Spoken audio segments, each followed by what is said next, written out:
적응이라고 하는 말을 합니다. 적응. 새로운 환경, 어떤 변화된 환경에서 그 환경에 잘 적응하는 걸 말합니다. 어울려가는 법. 어떤 사람이 새로운 직장을 찾아갔습니다. 그 직장에서 적응을 잘 하지 못하면 직장 생활에 낭패를 겪습니다. 남자와 여자가 서로 사랑해서 결혼을 했습니다. 결혼했는데 부부가 서로 적응해야만 그 삶이 행복할 수 있지요. 그래서 성격이 좋은 사람은 적응을 참 잘한다 그런 말을 합니다. 그런데 우리가 예수 믿는 삶을 신앙생활에 나가면서 적응이 되어서는 안 되는 게 있습니다. 적응이 되어서는 안 되는 게. 그거는 적응이 되면 큰일이 나는 부분입니다. 요즘 교회마다 고민이 예배를 제대로 드리지 못하는 것이 고민입니다. 성경에는 분명히 교회 4대 의무 중에 하나가 뭐냐면 교제입니다. 교제. 만남이에요. 만남. 근데 이제는 요즘 이런 환경 속에서 서로 만나는 것도 어렵잖아요. 벌써 3주째 이런 현상이 교회 안에 왔습니다. 앞으로도 얼마나 갈지 모릅니다. 그러다 보니까 어떤 문제가 생기느냐면 예배 안 드리는 게 편해집니다. 기도 안 하는 것도 처음에는 불안하고 뭔가 좀 걱정스러웠는데 한 3주쯤 지나고 나니까 기도 안 하는 것도 별 대수롭지 않게 여겨지기 시작합니다. 목장 예배를 우리가 쭉 들어왔습니다. 금년에 시작돼서 15개 목장이 참 잘 움직였습니다. 근데 코로나 문제가 시작되면서부터 중단이 되어버렸어요.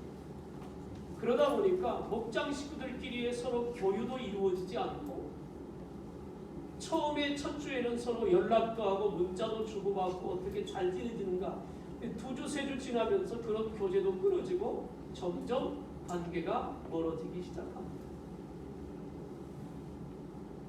만약에 지금 제가 말씀드린 그런 것들이 우리 삶 속에 지금 일어나고 있다면 심각한 문제가 시작된 거죠. 그 부분은 적응이 되면 안 됩니다. 예배를 안 드리는 것이 편하면 안 되고 예배를 드리는 것이 편해야 합니다. 기도를 쉬는 것이 편한 것이 아니라 기도를 하는 것이 즐거운 시간이 되어야 합니다. 말씀을 보고 그리스도 안에서 서로 만나서 교제하고 사랑을 나누고 은혜를 나누는 것이 그것이 아름답게 여겨져야지 그러니까 간섭 안 받고 너무 좋아 라고 편하게 생각해버리면 문제가 되는 것입니다. 제가 한의원 오래전 얘기인데 지금은 아마 회복이 됐을지 모르겠습니다. 한의사가 저를 직명하더니 저더러 영양실조라 그래요. 여러분 보기에 영양실조 같아요? 살도 통통 치고 그래도 보기가 괜찮은데 근데 요즘 가끔 느낍니다. 배가 고프면 갑자기 떨어지면 이게 막 떨어지고 꼭 당뇨 오는 것처럼 막 짜증이 올라오는 거예요. 다리가 부들부들 떨리고 뭐라도 빨리 먹지 않으면 안 됩니다. 사람이요 밥맛이 떨어지기 시작하면 몸에 이상신호가 오는 겁니다.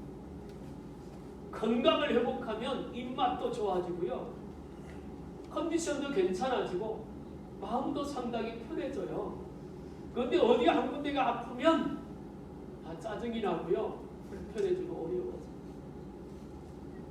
그러니까 몸이 아픈 쪽으로 적응이 돼버리면 몸은 좋아질 리가 없는 것이잖아요. 몸이 좋은 쪽으로 적응이 돼야 몸이 적어도 유지를 할 수 있는 것이죠. 코로나 바이러스 때문에 이런 문제들이 우리의 삶 속에 현재 진행형으로 진행해 가고 있는 현실이 참 안타깝습니다. 서울의 대형교회도 이제 오늘부터는 예배를 드리기 시작했습니다. 두 주 동안 주일 예배를 드리지 않다가 이제 오늘부터 정상적으로 예배를 드리기 시작했어요. 그걸 가지고 일부 매스컴에서는 비난을 하고 비판을 합니다. 근데 저 사람들이 모르는 게 하나 있습니다. 교회가 왜 존재하냐? 하나님께 예배하기 위해서 존재하는 것이 교회입니다. 그런데 예배를 막았다, 예배를 무너뜨렸다, 그러면 교회 존재 이유가 없는 것입니다. 일제 36년 때 믿음의 선배들이 생명을 걸고 예배를 드린 이유가 평양 산정인교회에서 주기철 목사님이 순교를 하게 그 성판길을 걸어갔잖아요. 일제가 다른 교회 다른 목사님들은 다 신사참배를 하는데 주기철 목사님은 끝까지 거부를 합니다. 방법을 찾을 수가 없어서 어느 날 온 성도들을 바닥에다 쫙 모아놓고 송판 판자에다가 못을 박습니다. 그리고 뒤집어 놓으면 날카로운 부분이 전부 위로 올라오잖아요. 그걸 쫙 깔아놓고 양옆에 성도들이 서게 하고 주기철 목사님을 그 위를 걷게 합니다. 지금이라도 신사 참배하겠다고 말하면 예배도 드리게 하고 다 할 거라고. 그렇지 않으면 여기를 걸어야 되겠다고. 그 말을 듣고 주기철 목사님은 신발을 벗고 양말을 벗습니다. 옛날에 양말이 있었겠어요. 버섯발을 벗습니다. 그리고 그 위를 걷기 시작합니다. 그 위를 걸으면서 불렀던 찬송이 있잖아요. 저 높은 곳을 향하여 날마다 나아갑니다. 한 걸음은 채 걷지 못해서 쓰러져요.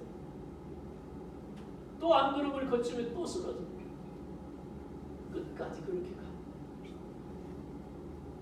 온 발이 핏소리가 되도록 그 길을 걷습니다.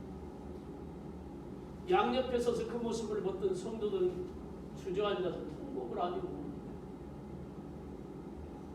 그래도 일제는 주기철 목사님의 그 예배에 대한 열정을 막지 못하니까 결국 감옥에 투옥을 시키고 독약을 주사해서 독사를 합니다. 그래서 순교를 당합니다. 사랑하는 여러분, 예수 믿는 우리가 존재하는 이유가, 교회가 존재하는 이유가 예배입니다. 그러니까 어떤 상황이 와도, 아니 지금보다 더 어려운 문제가 와도 우리는 예배를 포기할 수 없습니다. 나는 저와 여러분들 모두가 예배 드리는데 적응이 되고 깨어서 기도하는데 적응이 되고 말씀을 보고 묵상하고 지켜 행하는데 적응이 되고 흔들림 없이 그 길을 달려갈 수 있는 우리 모두가 되기를 주님의 이름으로 축복합니다. 예수 믿는 사람들은 장소가 참 중요합니다. 그래서 시편 1편에서 복 있는 사람은 악인들의 죄인의 길에 서지 아니하며 오만한 자의 자리에 앉지 아니하고. 누가 복 있는 자예요? 이 복 있다고 하는 말의 원문의 뜻 속에는 행복하다고 하는 말도 있습니다.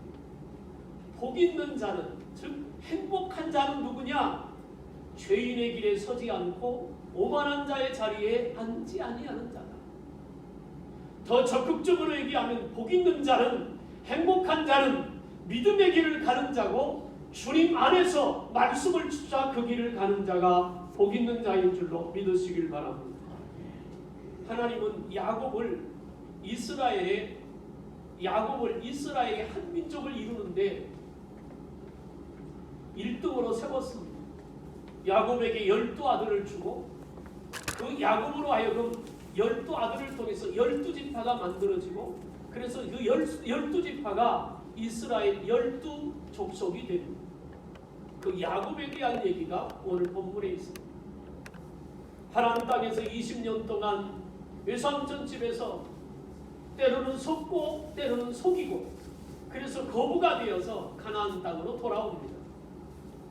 가나안 땅을 향해서 오다 보니까 세겜이라고 하는 곳, 요즘 신명기에서 새벽 예배 때 신명기 11장에서 봤던 것처럼 12장에서 이 세겜이 어디냐면 에발산과 그리심산 사이에 있는 계곡이 세겜 땅입니다. 그 아주 기름지고 좋은 땅이에요. 그 땅에 딱 이르러서 보니까 거기가 기름지고 너무 좋아요. 옛날에 부자는 가축을 기르는 겁니다. 그러니까 초지가 좋으니까 야곱이 아들들을 불러가지고 하는 말이, 야, 우리 여기서 살자. 보기 너무 좋으니까, 기름진 땅이니까, 가축을 기르기에 아주 좋아 보이니까, 그리고 그 땅에서는 세겜 족속이 살지만 그러나 그 땅인 여유가 많아서 충분히 잘 살 것 같은 아주 좋은 땅이었습니다. 그래서 거기에다 장막을 치고 가축을 기르기 시작합니다. 어느 날 세겜 족장의 아들이 구경 왔다가 야곱의 하나밖에 없는 외동딸인 디나를 보고 마음을 빼앗깁니다. 그리고 아무도 없는 데서 그 딸 디나를 범합니다. 그리고는 돌아갔어요. 디나가 아버지를 찾아가서 사실을 얘기합니다. 야곱이 가만히 그 얘기를 듣고 있다가 저녁에 일정이 끝나고 집에 들어오는 아들들에게 그 얘기를 합니다. 그랬더니 이 아들들이 계략을 하나 봅니다. 우리 저 세겜 족속한테 우리 딸, 우리 동생이 더럽힘을 당했으니까 복수해야 되겠다. 어떻게 할 거냐? 세겜 족장을 찾아가서 얘기를 하자. 우리가 이 딸을 줄 테니까 대신 할례를 다 해내라, 남자들. 그러면 그렇게 딸을 줄 것이다. 세겜 족속의 족장이 그렇게 하기로 결정을 하고 할례를 행했습니다. 할례를 행해서 남자들이 아파 움직이지 못할 때 야곱의 아들들이 가서 그 사람들을 다 죽입니다. 엄청난 살육전이 벌어지잖아요. 그리고는 그 소문이 널리 퍼지니까 주변의 다른 족속들이 일어나서 야곱의 족속을 죽이려고 작정을 합니다. 그때 하나님께서 야곱에게 나타납니다. 창세기 28장에 형 에서가 자기를 죽이려고 했을 때 외삼촌 집으로 도망갈 때 미래도 없고 도대체 그 길을 갈 것인지 내가 죽을 건지 살 건지 전혀 보장이 없어서 광야길을 걷다가 돌베개 베고 자던 지쳐 쓰러져 자던 야곱에게 나타나신 하나님께서 내가 너와 함께 할 것이고 너를 지킬 것이고 내 아버지 집으로 돌아오게 할 것이며 너에게 약속한 내 뜻을 이룰 때까지 너를 떠나지 않고 버리지 않을 것이다만 하나님의 약속을 받았던 그때 하나님이 야곱을 찾아오셨습니다. 그때 찾아왔던 야곱이 하나님에게 야곱은 이렇게 말합니다. 하나님 그 약속대로 아버지께서 나를 아버지 집에 무사히 돌아오게 하면 여기가 베델이 될 것이요 나의 11조를 하나님께 드릴 것이며 하나님이 나의 하나님이 될 것입니다. 그리고 20년의 세월이 지났습니다. 야곱은 부자가 됐습니다. 많은 가축을 이끌고 갑니다. 세겜 땅을 만났습니다. 앞에 땅이 너무 좋아 보입니다. 그 땅에 살면 잘 살 것 같습니다. 부자로 살 것 같습니다. 잘 될 것 같습니다. 그런데 생각지도 못했던 외동딸 디나가 강간을 당합니다. 그것 때문에 대사륙이 벌어집니다. 야곱의 가정에 위기가 찾아왔습니다. 그때 하나님이 또 야곱을 찾아오시는 것이 오늘 35절입니다. 1절에 이렇게 말합니다. 하나님이 야곱에게 이르시되 일어나 베델로 올라가서 거기 거주하며 내가 내 형 에서의 나를 낯을 피하여 도망하는데 내게 나타났던 하나님께 거기서 제단을 쌓으라. 28장 16절 이하에서 하나님께서 야곱을 찾아오셨을 때 그때를 기억하라. 그때 형 에서 때문에 도망가던 그때 낙심하고 좌절하고 아무것도 할 수 없이 그렇게 쓰러져 있던 그때 찾아온 그 하나님, 그리고 그 자리에 다시 올라가. 내가 거기서 너를 다시 만나줄 것이다. 오늘 말씀은 그렇게 말합니다.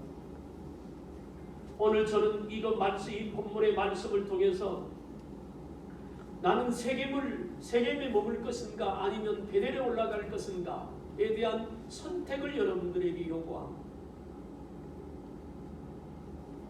우리는 정말 중요한 기로에 서 있습니다.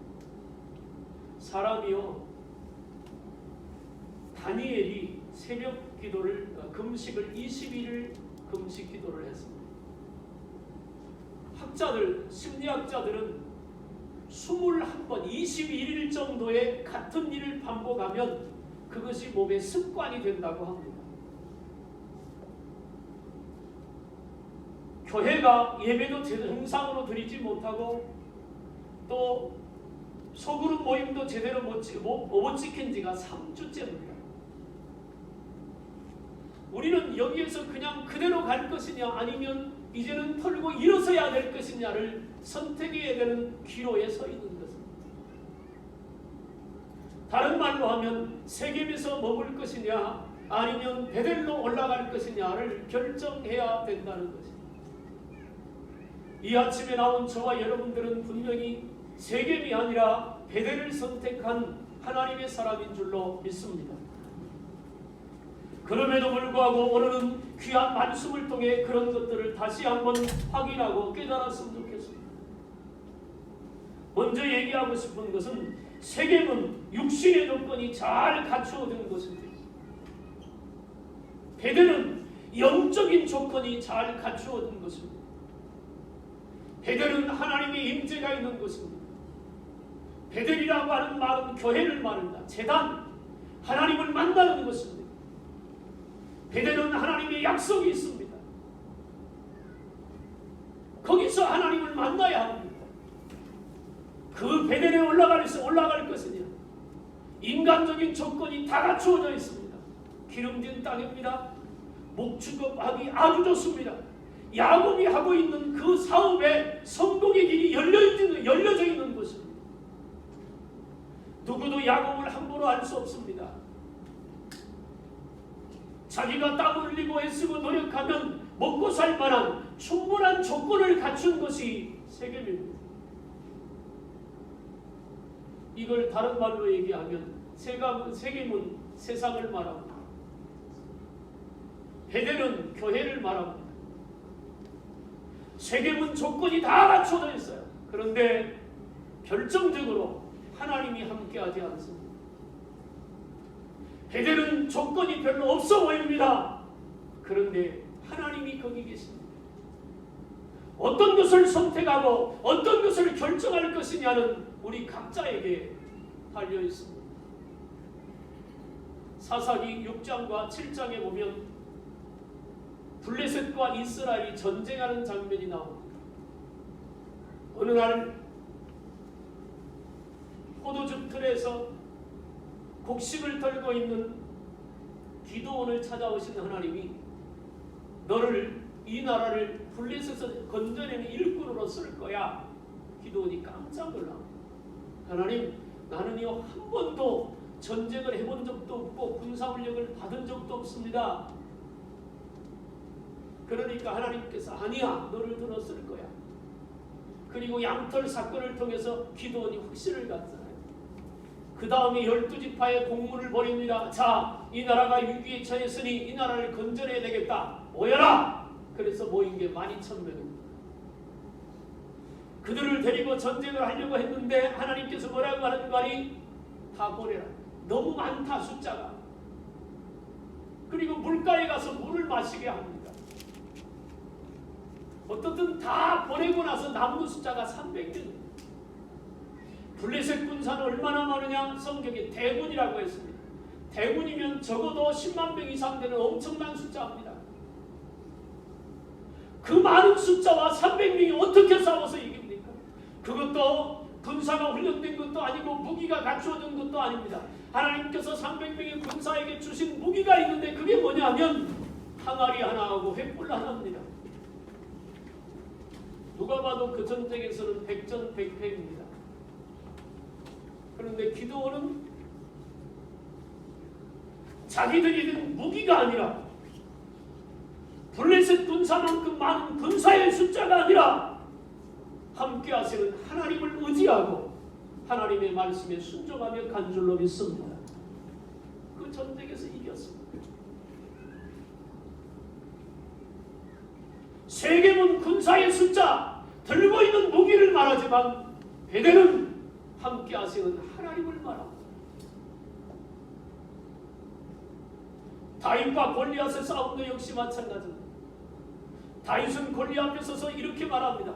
너는 칼과 단창으로 내게 오지만 나는 만군의 여호와의 이름으로 내게 가노라. 만군의 여호와 이름 붙들고 가는 다윗이 이겼습니다.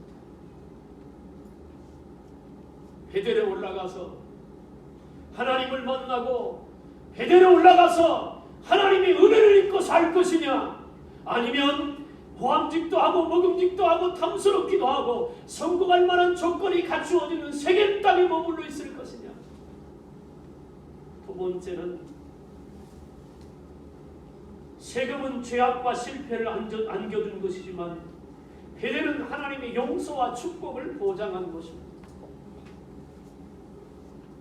그럴싸했습니다. 너무 좋아 보였습니다. 그런데 하나밖에 없는 에돔 딸 디나가 강간당할 줄 누가 알았겠어요? 짐작도 못했어요. 자기 아들들이 할례를 시켜놓고 하나님을 핑계대고 그 남자를 다 칼로 쳐 죽이는 그 살인전이 벌어질 줄을 누가 알았겠냐고요. 장막을 치고 살았던 그곳을 이제는 보따리 싸들고 도망치듯 도망가야 하다죠. 하나님이 지켜주지 않으면 야곱의 가족은 다 몰살당한 그런 위기에 처했잖아요. 그곳이 세겜입니다. 질고가 있고 살인이 있고 죽음이 있고 두려움이 있고 공포가 있는 겉보기는 아름답습니다. 어제 저녁에 늦게 TV를 보다가 올림픽, 일본에서 올림픽이 열리잖아요.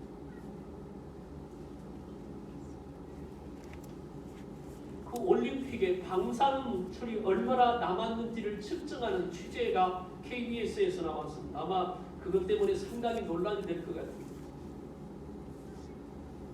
그 후쿠시마 지역에 도로마다 방사능 오염 수치를 측정하는 측정기들이 다 이렇게 있더라고요. 근데 전부 다 그 측정기에 나타나는 수치는 국제 기준치보다 낮게 표시가 됐어요. 근데 일본의 사회 운동가들하고 KBS 취재진하고 같이 다니면서 방사능 측정을 하니까요. 어떨 때는 400배, 500배, 2만 배 넘는 데도 있고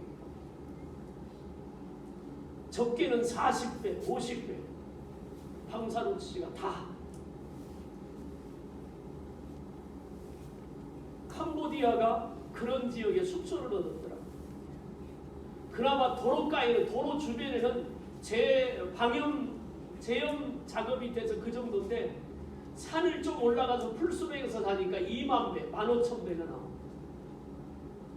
같이 동행해서 그 취재했던 그 일본의 학자 하나가 너무 부끄러워요. 요즘 그런 생각을 참 많이 합니다. 일본 사람들 참 나쁘다. 원래 그런 줄 알지. 다 거짓말. 다 감춰져 있어요. 물론 일본이 그걸 통해 노리는 게 분명히 있습니다. 무슨 얘기를 하고 싶으냐면 세계는 그럴싸한 곳입니다. 아름다운 곳입니다. 잘 될 것 같습니다. 우리가 사는 세상이 그렇습니다. 돈이 좀 많으면 좋을 것 같고 어디 가면 성공할 것 같고 뭐 하면 행복할 것 같습니다. 그러나 하나님이 계시지 않은 그곳이 과연 복된 것이 될까? 창세기 13장에서 아브라함이 노세에게 말합니다. 네가 좌하면 우하고 내가 좌하면 우하리라. 롯이 아브라함에게 말합니다. 보이는 저 땅을 내게 주세요. 그 땅은 소알 땅, 소돔과 고모라 땅이었다 그랬습니다. 거기가 얼마나 좋은 땅이냐. 여호와의 물된 동산 같았고 너무너무 좋아 보였잖아요. 그 다음에 성경이 뭐라고 말해요? 가로 열고 이렇게 말합니다. 그 땅은 여호와께서 멸하시기 전이었는 거로. 우리가 베델에 올라가야 될 이유가 있습니다. 신명기 11장 12절에 내 하나님 여호와께서 돌보아 주시는 땅이라 연초부터 연말까지 여호와의 눈이 항상 거기 있느니라. 가나안 땅이 왜 축복의 땅이냐? 이스라엘 백성이 살았던 애굽의 고생 땅보다 가나안 땅은 좋은 땅이 아닙니다. 그냥 비교를 해보면 고센 땅이 훨씬 기름진 땅이에요. 그런데 왜 하나님이 거기서를 건져서 가나안 땅에 들어가게 했을까요? 가나안 땅은 하나님의 약속의 땅입니다. 하나님이 돌보는 땅입니다. 하나님이 눈이 거기 있는 땅입니다. 무슨 말이에요? 우리가 이 땅에서 축복을 받고 누리며 사는 이유가 뭐예요? 하나님이 내게 주신 것, 하나님이 내게 주신 그 땅 말입니다. 하나님이 내게 주신 그 땅, 내가 욕심을 내서 차지한 그거 말고, 남 속이고 짓밟아서 얻은 그거 말고, 하나님이 내게 주신 것, 거기에는 여호와의 눈이 있고 여호와의 말씀이 있고 하나님께서 함께 하시는 땅, 그것이 어디냐? 그것이 베델이라는 겁니다. 그래서 베델로 올라가라는 말입니다. 세 번째는 세겜은 자기 욕심을 세우는 것입니다. 베델은 사명을 쫓아가는 것. 어제도 제가 역시 오늘 안 나오신 분들이 대부분인데 안 나온 집사님들한테 문자를 다 보냈습니다. 이제는 좀 오시면 좋지 않나. 어떤 분이 저한테 문자를 다 보냈습니다. 상황을 봐서 나오겠습니다. 제가 그랬습니다. 집사님 맡은 사명이 있는데 그냥 거기까지만 하고 말았어요. 더 얘기하고 싶어요. 우리가 죽음에 대해서 이렇게 말합니다. 사람이 언제 죽냐? 예수 믿는 사람. 예수 믿는 사람이 언제 죽냐? 사명이 끝날 때 죽는다고 합니다. 사람이 죽고 사는 건 하나님께 달려 있으니까. 특별히 사명자들은 더 그렇습니다. 서기왕이었던 록펠러가 50대 초반에 병원에 갔더니 당신은 3년 안에 죽습니다. 사형 선고를 했습니다. 이미 그때 백만장자가 됐습니다. 그 사형 선고를 듣고 록펠러는 정신을 바짝 차립니다. 내가 이대로 살다가 하나님 앞에 가면 하나님께 칭찬 못 들을 것 같구나. 그리고 그때부터 버는 돈을 족족 하나님을 위하여 쓰기 시작합니다. 전 세계 교회를 짓기 시작합니다. 교회 어려운 교회 그랜드 피아노를 보내주기 시작합니다. 엄청나게 많은 일을 했습니다. 99세까지 살았습니다. 하나님이 살려주신 겁니다. 세겜 땅은 욕심이 가득한 땅입니다. 야곱은 세겜에 들어갈 때 잘 먹고 잘 사는 데만 목적을 가지고 있었습니다. 그런데 하나님은 일어나 베델로 올라가라고 합니다. 왜? 거기에서 하나님께 단을 쌓아야 하니까. 하나님께 예배해야 하니까. 하나님께 올려줘야 될 것이 있기 때문에 그렇습니다. 코로나 바이러스 문제가 생겼던 첫 주부터 저는 그런 얘기를 했습니다. 하나님은 살아계시다고. 하나님은 살아계십니다. 우리가 지켜야 될 거 지키고 구별해야 될 거 구별해야 되는 거 맞습니다. 조심해야 합니다. 그러나 예배까지 중단하고까지 할 수는 없는 것입니다.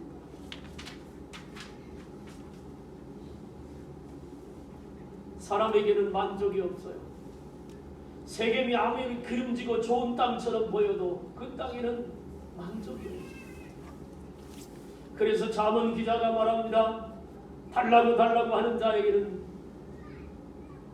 만족함이 없다.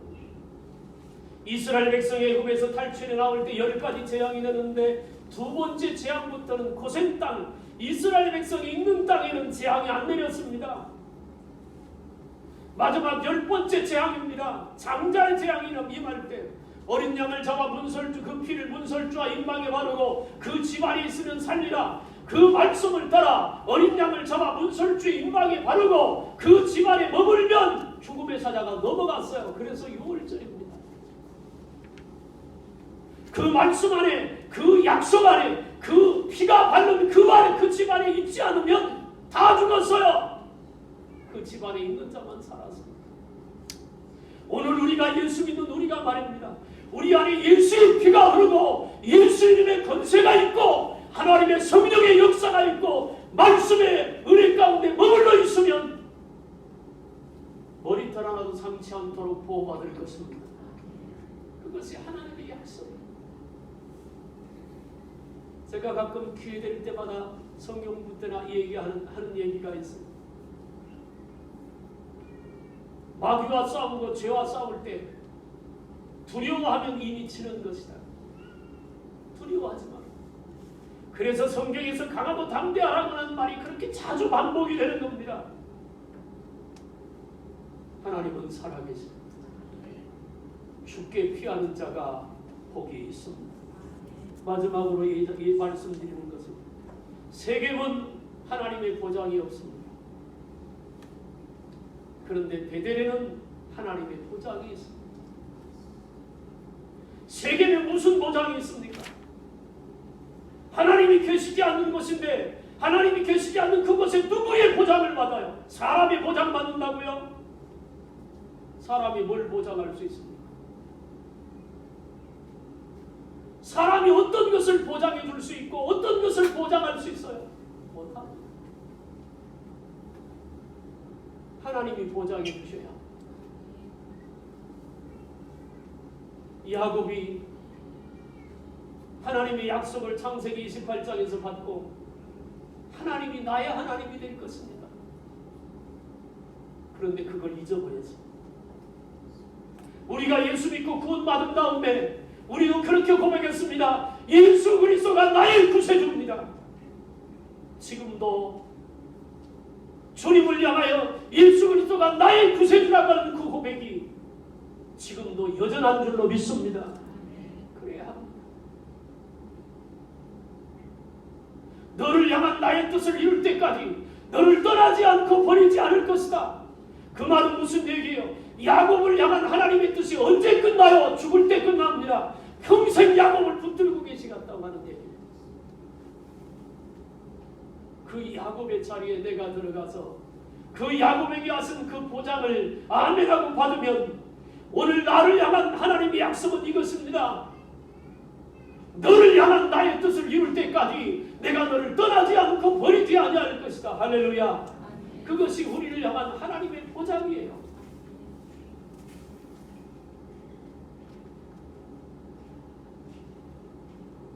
세겜에 머물러 있으면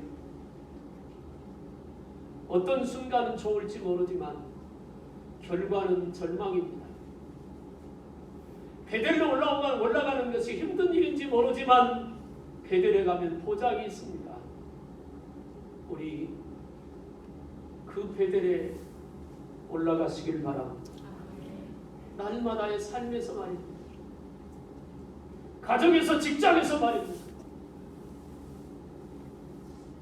지난 주간에 국민일보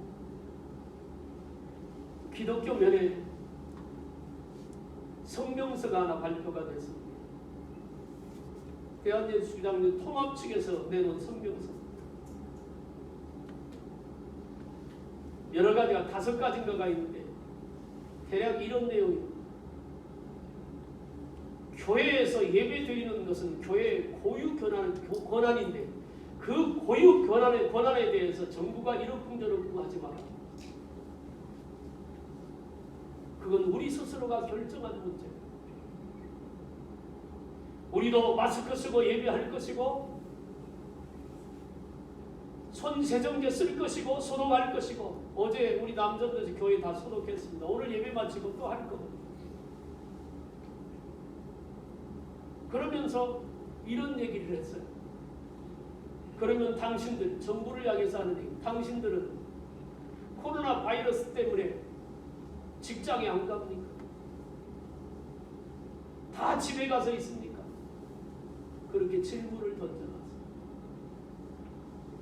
약간은 좀 지나친 면도 있지만 그런 성명을 발표하는 교단이 통합 측밖에 없었습니다. 한 번쯤은 해야 합니다. 사랑하는 여러분, 우리가 믿는 것은 하나님이지 코로나 바이러스가 아닙니다. 하나님은 그것도 이것도 세상도 다스리는 주인인 줄로 믿습니다. 그러므로 세겜에서 베들로 올라가야 합니다.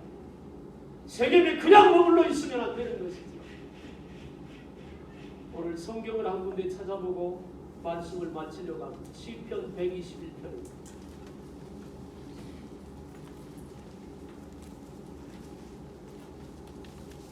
시편 121편을 다 찾으세요.